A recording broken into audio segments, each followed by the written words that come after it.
Chapter 7 Drawstrings.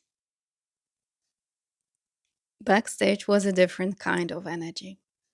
There was usually a bit of a nervous buzz, a low ringing of anxiety, and excitement bounding off of all of them. For once, though, it was centered in mostly one spot, and it was impossible not to notice it. You're nervous, James teased, poking Sirius's cheek and trying to get him to smile. Listen up. Anything that would help them bring their A game for the show. If one of them wasn't their best, then none of them were at their best, and both Sirius and Remus were off that night.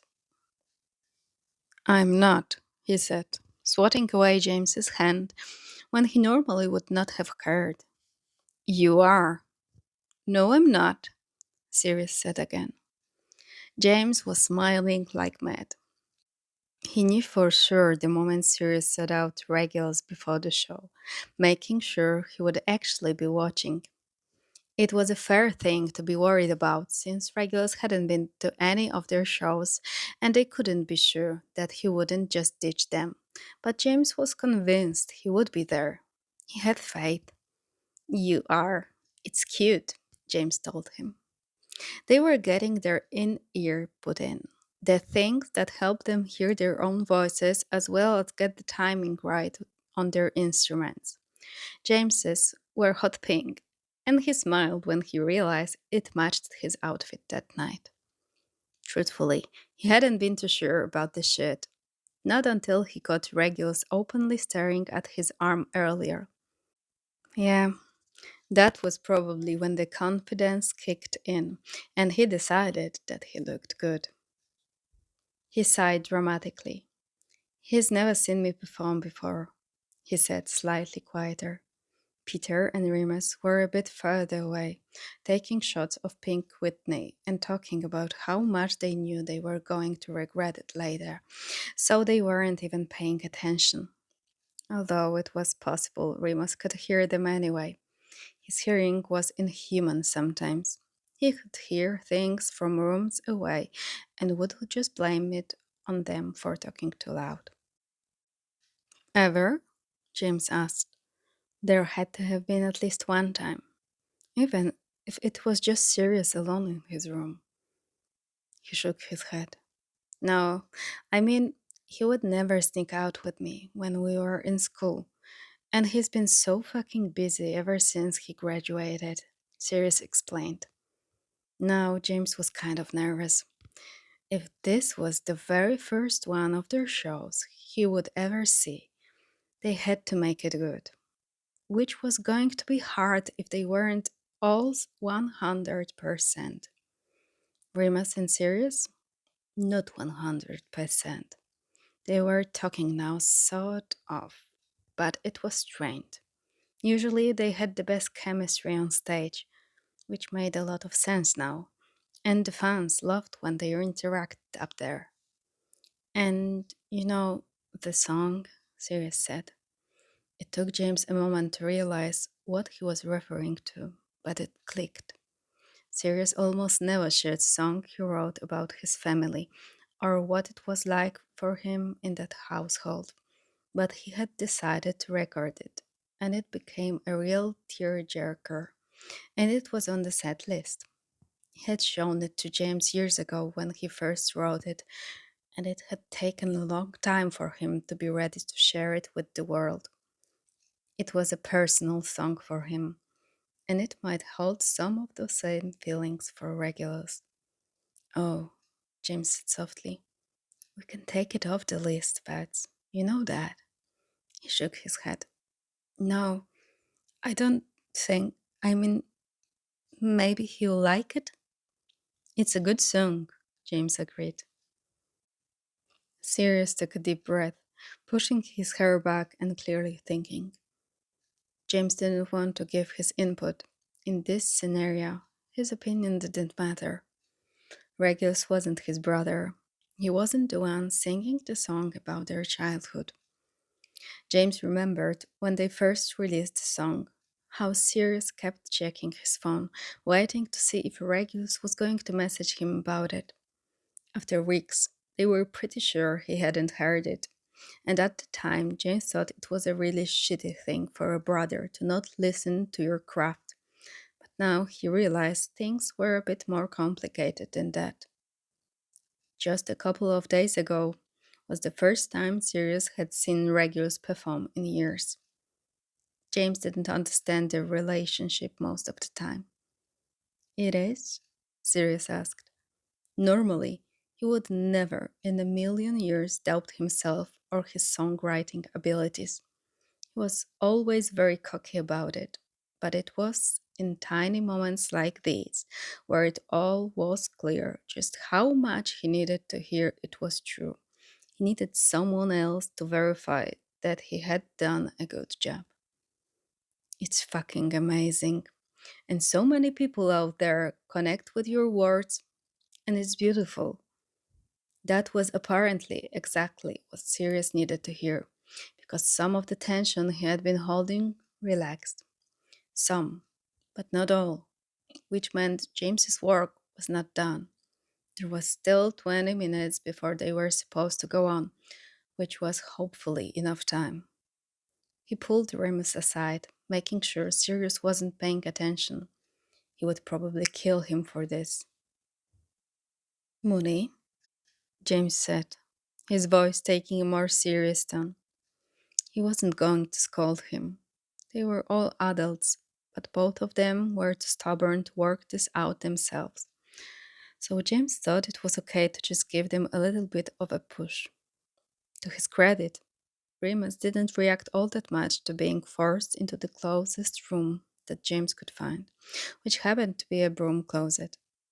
He kept his expression level, but there was a hint of something in his eyes that James picked up on. It wasn't fear exactly. He wasn't scared of James.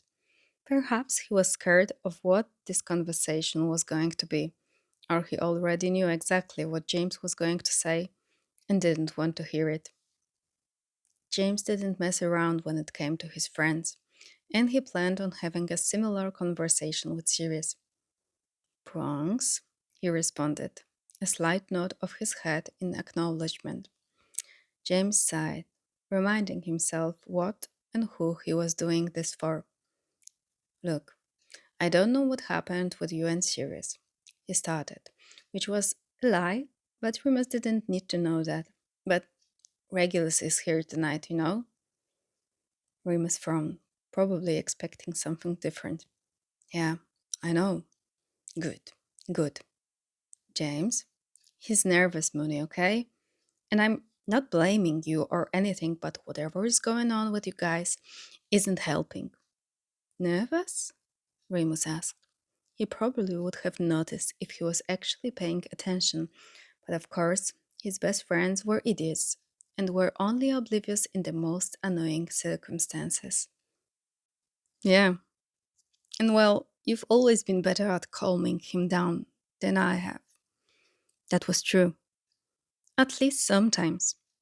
James wasn't good at tough love, and he tended to just say what people wanted to hear, especially with Sirius. Remus was brutally honest when he wanted to be, but they all knew he cared. Lupin, you have 20 minutes. Use them wisely, James said before slipping out of the closet and acting like nothing had happened. If talking to Remus would have Sirius relax on stage, then so be it. Next on his list, Regulus Black. James had a feeling he was in the same place as before, and thankfully, he was right. He didn't have much time to waste just looking around. There was already some stage crew looking around for him, trying to get him prepared to go on stage. Regulus, hello, James said, the name falling off of his lips easily. James liked saying his name just as much as he liked giving him nicknames. He was still sort of relishing how he hadn't corrected James earlier when he called him Reg. He really was grasping at straws. He looked up. Aren't you supposed to be getting ready? Yes, I am, which is why I am making this quick. Making what quick? Sirius wrote the song. Regulus raised an eyebrow. Oh, good for him then. It's an emotional one for him. He's worried about how you'll react to it, James said, just ripping off the band aid. He had found it was better to just get to the point where Regulus was concerned. Me? He doesn't care. Bullshit, James said, interrupting whatever Regulus was going to say. Sirius cared. He cared more than he ever let anyone really know, and Regulus knew it. Regulus glared, likely annoyed James had just cut him off in the middle of his sentence. Okay, is that all then? James smiled. He knew Regulus would be all difficult about it, because why wouldn't he be? Obviously not. Then what? Just be nice? I'm not nice. James cocked his head to the side, looking at Regulus a bit confused. You're plenty nice. Sometimes he was a bit harsh, or he got a bit quiet and sharp with people, but okay, maybe he wasn't nice, but he didn't have to be. James would be nice enough for the both of them, and that would just have to be enough for the world. I'm not. Regulus? No, it's fine. I get it. You do? He nodded. I respond appropriately. James knew it was the best he was going to get, so he decided to cut his losses and count this a win. He thought about just having Regulus listen to the song beforehand, but it was loud and even having the conversation was difficult for them. Lion's Head was on stage, and the crowd was especially loving them tonight. Good, thank you, James said, feeling a weight leave his shoulders. He knew he had just seen Regulus not that long ago, but it seemed a bit rude to check him out right in front of his brother. So James took just one moment for himself to look. He was dressed casually, how James normally saw him, but he was wearing jeans rather than sweatpants, and his shirt was slightly nicer than normal. It was still a t shirt, but he wore it well. On anybody else, it would have looked like it hung awkwardly off of their body, but it worked on Regulus. Stop staring. Regulus's voice cut through his thoughts before they even got particularly inappropriate. Right, I have to go, James said, remembering he had a job to do. Regulus nodded and sat back down, pulling out the music he had been working on mostly the whole time.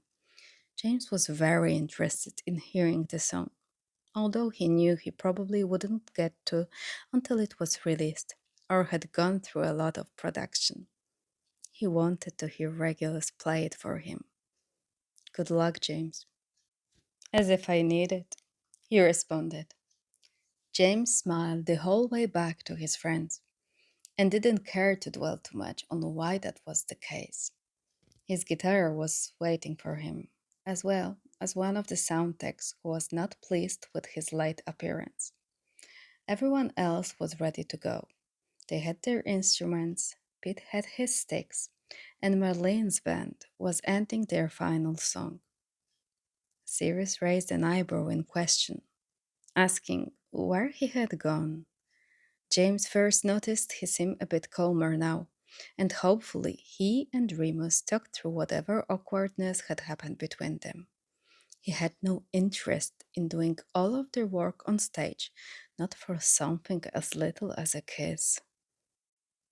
He shrugged, trying to calm the smile and the blush on his face.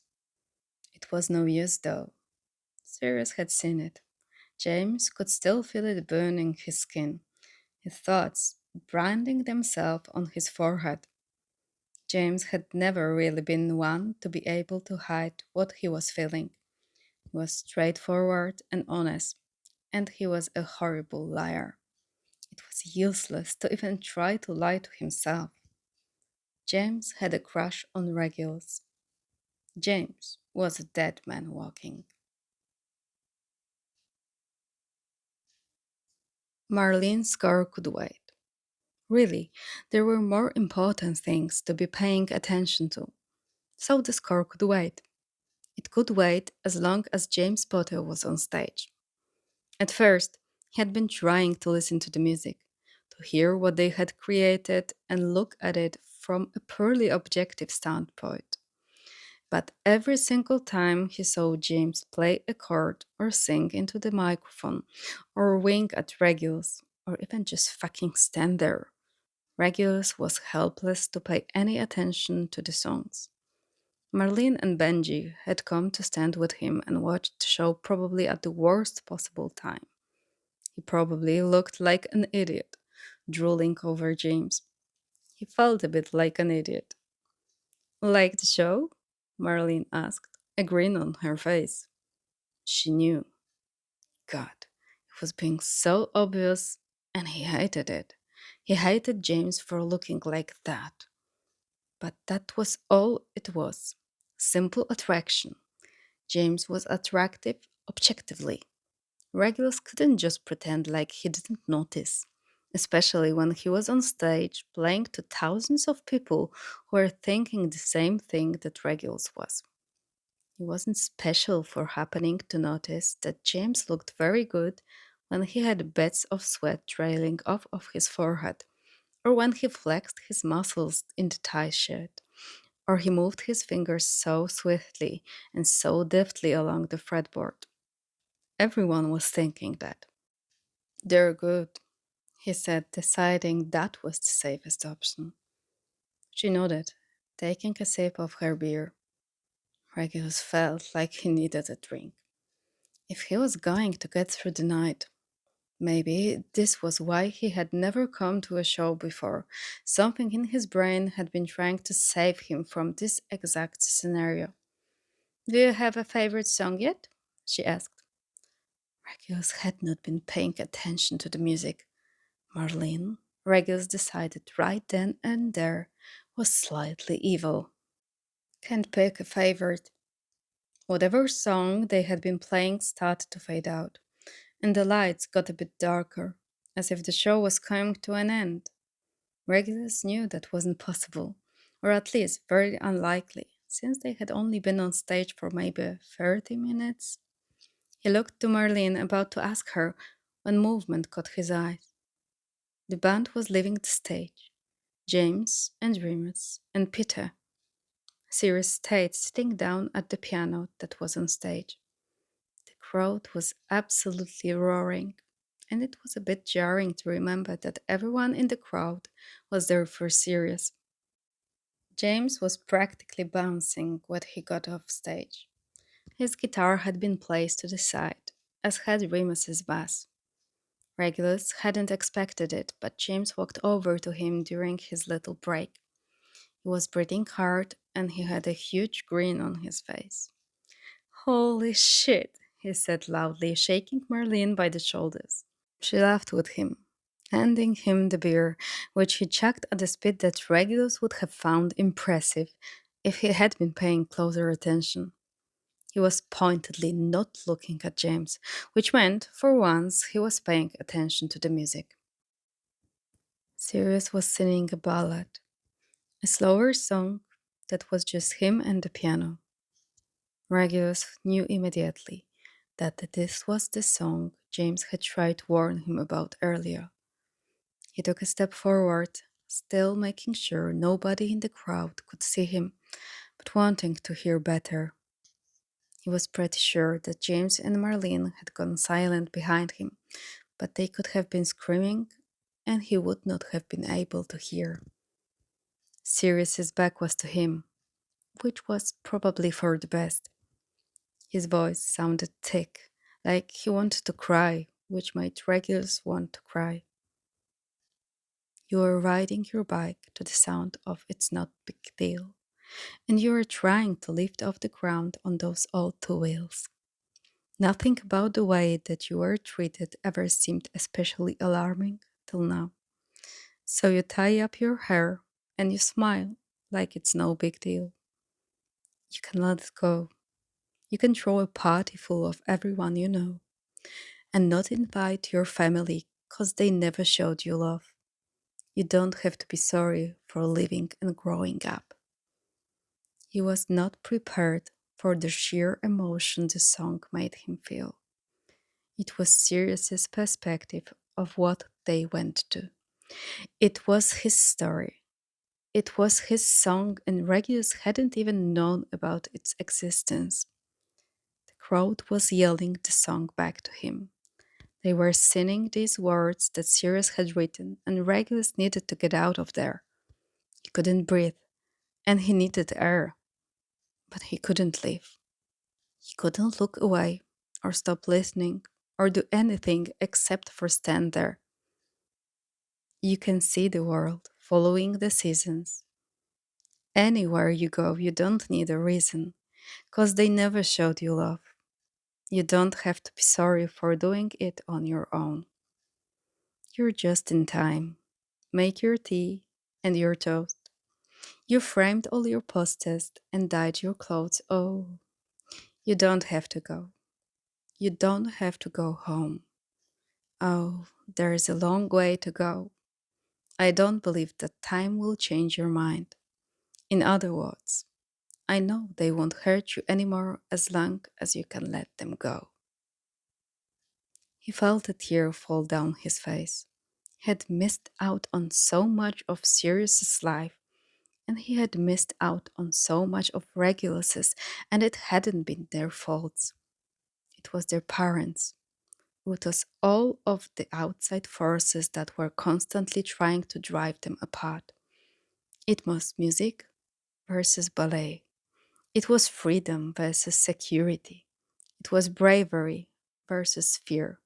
And they were always on opposite sides.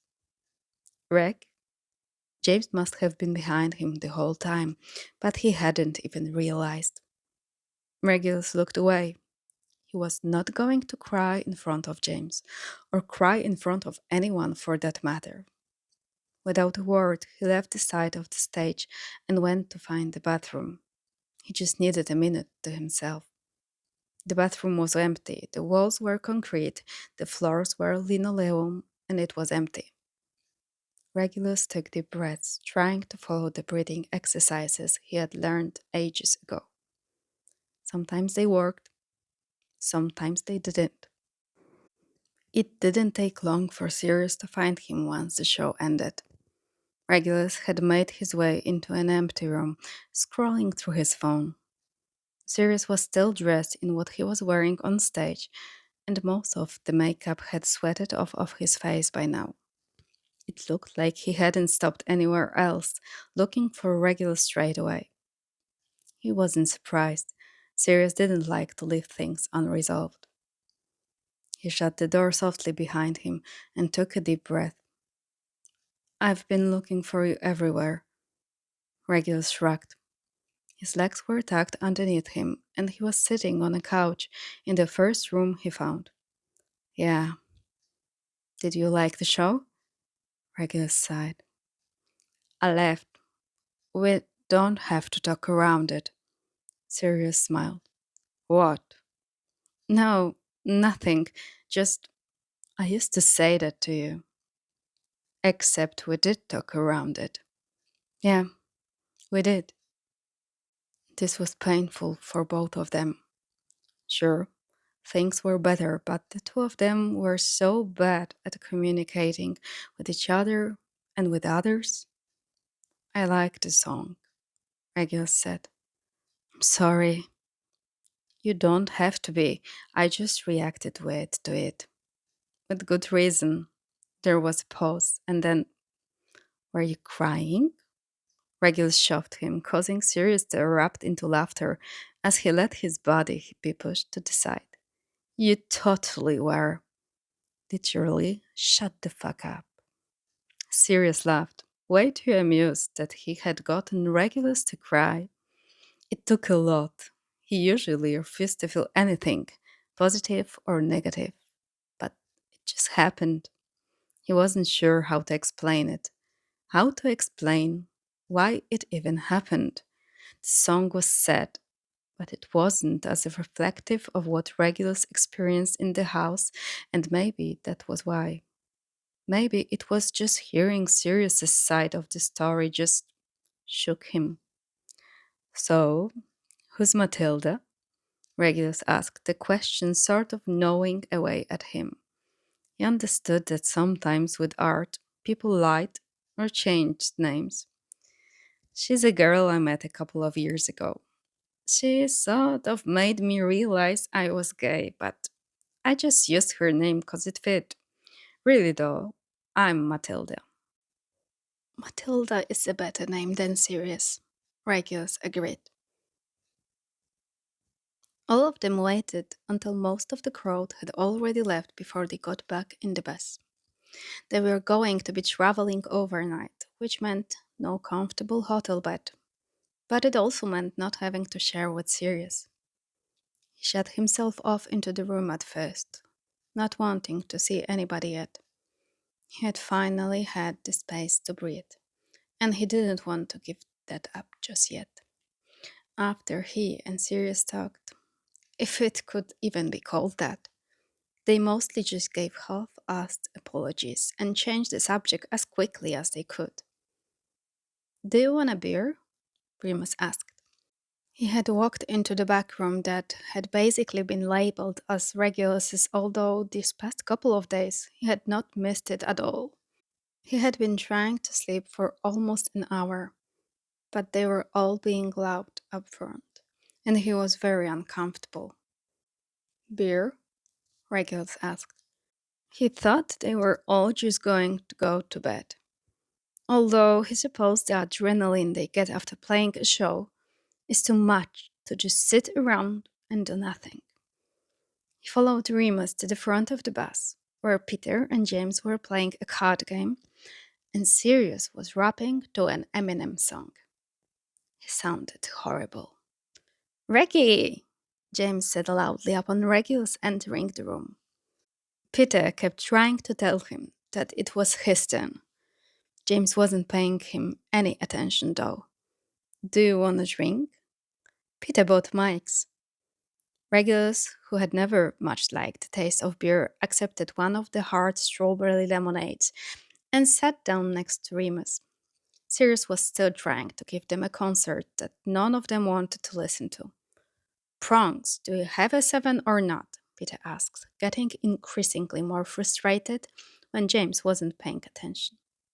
James took an exaggerated look at his cards, shielding them from view, although Regulus could see every single one of them.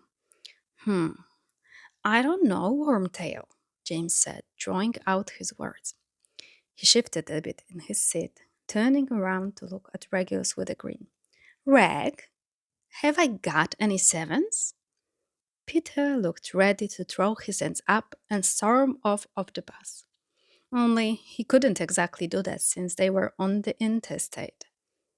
Regulus leaned forward, pretending that he needed to squint to see the cards. I can tell, he said, shaking his head from side to side. Oh, fucking hell, Peter said. No, Wormy, I don't have a 7. Go fish. Sirius forced Remus out of his chair, all but serenading Lose Yourself to him, all while spilling beer all over the floor. Sing, Mooney, Sirius said, trying to urge him along. James was looking at the two of them fondly, which Regulus only knew because he caught himself looking at James for way longer than he should have been. He focused his attention back to the table. He stayed out there with them for over an hour, drinking a couple more of the mics, and eventually playing a game of cards with them. Go Fish was their game of choice for a very long time, and Regulus had to actively convince them to play Uno instead. And maybe he had only done so because he was very good at Uno, but they were drunk and didn't seem to notice that he was on a winning streak. You look uncomfortable, James said, leaning even closer to Regulus to whisper. They had all reconfigured where they were sitting so that they all could play, and he, of course, had to end up sitting next to James. Hmm? James looked down to the jeans that Regulus was still wearing. Your clothes. Oh, I'm fine. He shook his head. No, you're not. I'm not? No, We're pausing the game, James announced to everyone, practically pushing Regulus out of the seat so that he could go change. It was easier to just agree in this scenario, and he supposed he was a bit uncomfortable. The only clothes he really had were the sweatpants from the hospital. He changed into those and a black tank top, anything that wouldn't be annoying with his cast. The sweatpants hung a bit too loosely around his waist, and while he was walking back out, he was also trying to tie the drawstring. It wasn't his fault that he didn't notice James standing right there. Not his fault. Oh, hi, Regulus said, looking up. He was struggling with the drawstring, but James didn't need to know that. You left, James said. His head turned to the side like he was confused. Regulus blinked. Um, yeah, yes, I did. I went to change. James looked down at the sweatpants where one of Regulus's hand was still trying to tighten them, which was basically impossible. Need help? Breathe. I'm fine. May I? James asked, eyes wide and almost innocent, if he hadn't been so drunk. Regulus didn't respond, but he didn't stop James when he moved his hands forward, grabbing the strings from Regulus and starting to tie them. His knuckles kept brushing against Regulus's stomach, causing it to drop every single time. He was standing so close that he was breathing him in, the beer he had been drinking, the watermelon gum in his mouth, the heat emanating off of him. James was so warm. Regulus wanted to just fold into him, to let himself be enveloped by it. Better? James asked, pulling his hands away very slowly. Breathe. Yeah, he said, his voice feeling tight. He smiled. Good. Now let's go. I was winning. Regulus didn't bother telling him that he was in fact not winning, and instead played a couple more rounds of Uno, blocking out all thoughts of warm hands and soft smiles. Regulus knew better than to let himself get caught up in something so sweet. He didn't deserve sweet.